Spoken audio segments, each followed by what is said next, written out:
Hi guys, this is an interview with Random Content Sis. She sent me some questions and I'm going to answer them. Let's go. There's two categories, music and Eurovision. So question one of music, what got you into music? I think music started for me around secondary school. I was never really into the arts or anything like that. I was quite a shy child.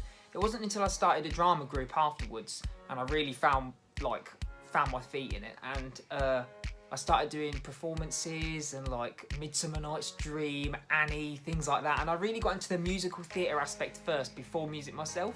Started to record my own music was probably a few years ago. I was really into songwriting but didn't know what to do, didn't know who to show, and I took the leap of faith and I haven't looked back. I love doing it. It's one of my favourite things to do in the world. Question two, who are some of your biggest influences when it comes to music? Now, I've got a lot of different influences. As you can tell by Eurovision, there's so many different artists, so many different styles of music. And I think in my household where I live, we've got so many different genres going around. We've got old 60s songs, there's grunge songs, rock songs, pop songs, musical theatre songs. But for me personally, it's from the 90s and 2000s is my main kind of inspiration. But at the same time, my songwriting inspirations are probably someone like Demi Lovato, who writes all of her own songs. You can tell there's a lot of emotion and heartache in the lyrics, and it's something I try to encapsulate in my songs too. Question three, you met Cheryl Cole. How was that? That was fantastic. I actually bought tickets to a meet and greet tour in 2012, and I was in line for the meet and greet. And we stood outside and I thought, wow, I followed this lady for ages, for so long. What am I supposed to do? What are we supposed to talk about? She doesn't know who I am. Turns out, went into the queue, met her, and we spoke about tea. Because I was so nervous, I didn't know what to say. She signed a CD for me, and we just spoke about tea and what her favourite tea was and tea bags. Hashtag British. Question four. On the week 12 of your live stream, you said you're a 90s kid.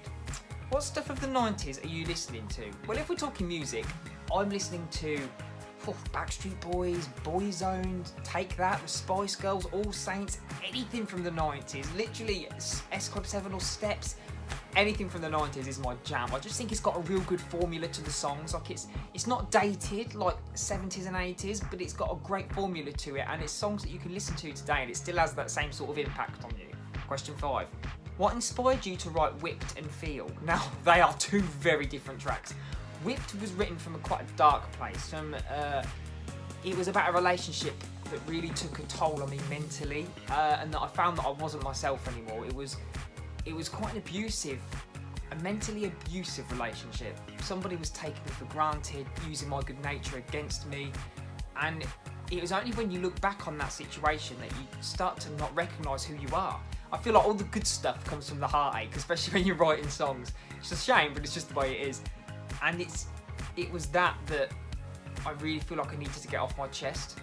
And a lot of the connotations in there are true. Should have listened to my father. He saw you through and through, predicted all the outcomes, and he knew just what you do.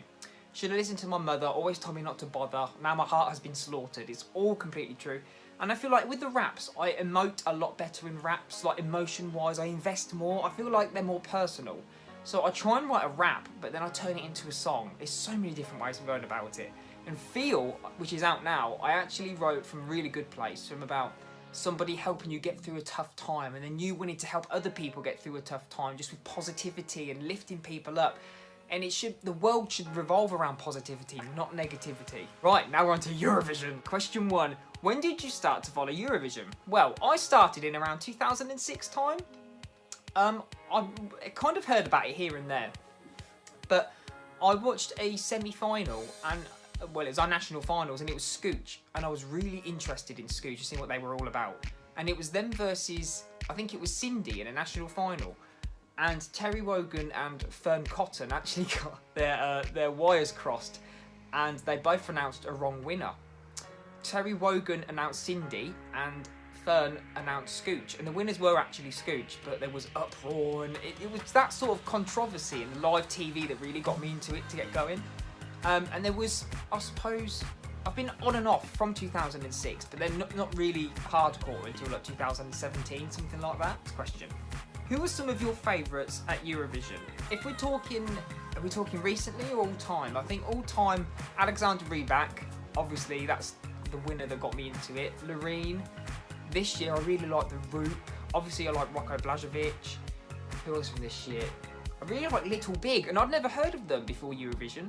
Mahmood, Diodato. There's so many people that I didn't know existed until this, and they're people that are famous around the world. So it surprises me a little bit.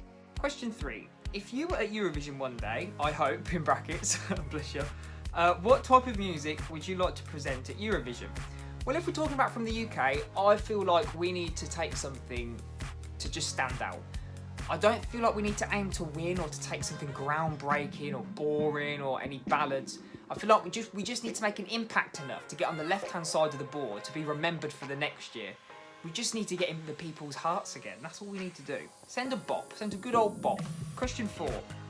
In 2019, Rocco Blažević was your champion of 2019. What do you think about The Dream? I feel like it's a really good song because it's a ballad. I'm a bit of a sucker for a ballad. But at the same time, I think the whole performance and everything around it is pure. Like the whole all in white, the wings, it's great staging. I loved that. And I feel like the song really speaks a lot because the lyrics, I really connected with the lyrics, as well as the whole kind of 90s feel towards the ballad, like a 90s formula. Hang on, what lyric was it that I really liked? We have lived the darkest night, waiting for the day. Now the time for us is right to arise and say. Is that the right lyric?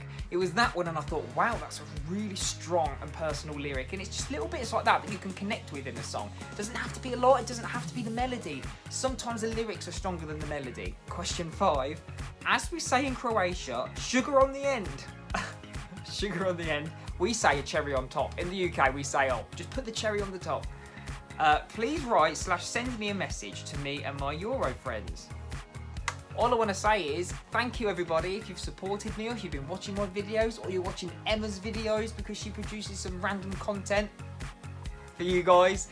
It's just great to have everyone's support and that we've made this community and that everybody, we know each other's tastes. It's not a case of, oh, you don't like Russia. I love Russia. That means I don't like you.